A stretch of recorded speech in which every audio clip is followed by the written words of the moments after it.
Hello, welcome to this video in which we are going to explain how does strategic Oxford tool SOxT works. SOxT is a software developed in program.net which is going to help us to implement a strategic plan and a balanced scorecard in our departments or in whole organizations. If you want to have a look on an example, you don't have to register in there. You can just click on the example that you want. This one here, number 59, is about an emergency department in a British General Hospital. It's in English. So just select in there, and you can click on the black ribbon in the options ribbon. We are going to start from left to right, starting for strategic business unit definition. So once you do click in there, you can see what kind of strategic business unit it is, what's the mission and vision of that unit, what are the values of the team that they've selected for that unit, what participants, what staff is responsible from any of the actions that we are going to develop, that we are going to perform in this strategic plan. And in case this department is divided in different centers, we can find them in here. In that case, this department has not been divided in different centers. In here we can have a look on the SWOT analysis done in this department. In here we can have access to the list of different perspectives and strategic groupers, which is suggested by the application, by the app. We can see in here, as the model of the balance scorecard describes, we have different perspectives like resources and environment, staff, processes, customers, financial or social, and one of each they have their own strategic groupers, different groupers for every perspective. And in these groupers we can analyze how is our department in relation to that. For example, if we think that satisfaction is one of the strengths of our department, we can select like this and describe what we've analyzed. After the analysis, the strategic analysis, we can assign specific goals in order to improve, to face a challenge, or to increase when there is something, when we have any weakness in our department. We can describe the SWOT element in here. What are we gonna do, and what's gonna be the description of our goal, our strategic goal.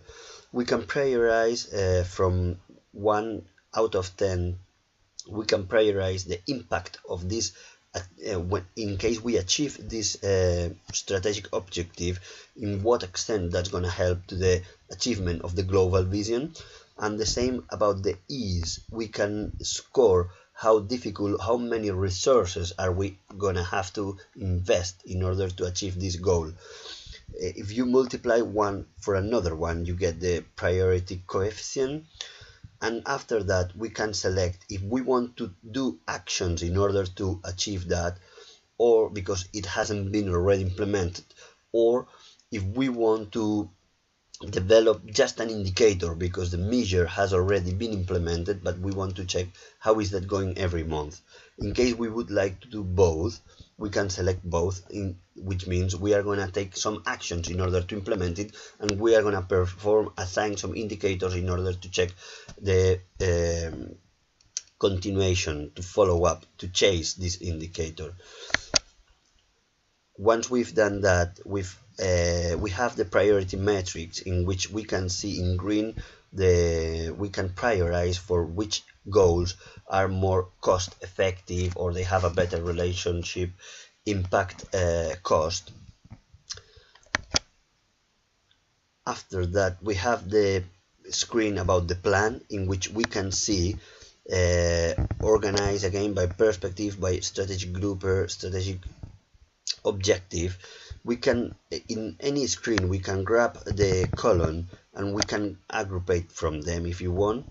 In that case we can see different indicators that they could be assigned to any different strategic objective. In that case, we are going to leave them in here so we can see the priority, and we are going to see now what actions am I going to take, is the team going to take in order to reach this objective. So in here we are going to describe which is going to be our progress indicator, who's going to be the responsible of this action, in what location of our intranet do we have information about that, if that has any specific cost, the achievement of this action, and in what term are we going to achieve that. So we can planify them, and we can assign a concrete achievement in percentage. And the screen of indicators is gonna allow us to define our balance scorecard. So we are gonna order in here the strategic objectives, and we are gonna select what indicators are we gonna want for that for the achievement of this objective. In that case, we will define the indicators in here. We will define even a standard, which is going to be the level, the desired level that we would like to achieve, which is going to represent the 100% of the achievement. And once we've defined that, we've done the definition of these indicators, we will be able to introduce the achievements every month if we want every month, or because the indicators, they could be monthly or quarterly or even diary or even annually. Once we've introduced the achievements,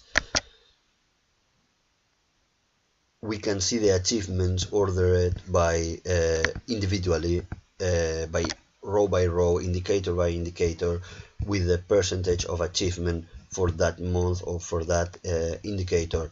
And if we want to see all that in a more strategic way, we can use the strategic map as the model, as the balance scorecard model describes. Here is in a smaller way, but it's going to give us the possibility to see everything in a snapshot, organized by perspectives. We can see here resources and environment, staff, processes, customers, financial and social, and everything organized, selected by the strategic groupers, and the KPIs, the key performance indicators, selected. It depends on the filter that we've applied. It depends on the period selected, or if that department was divided in different centers, we can select the center of our interest.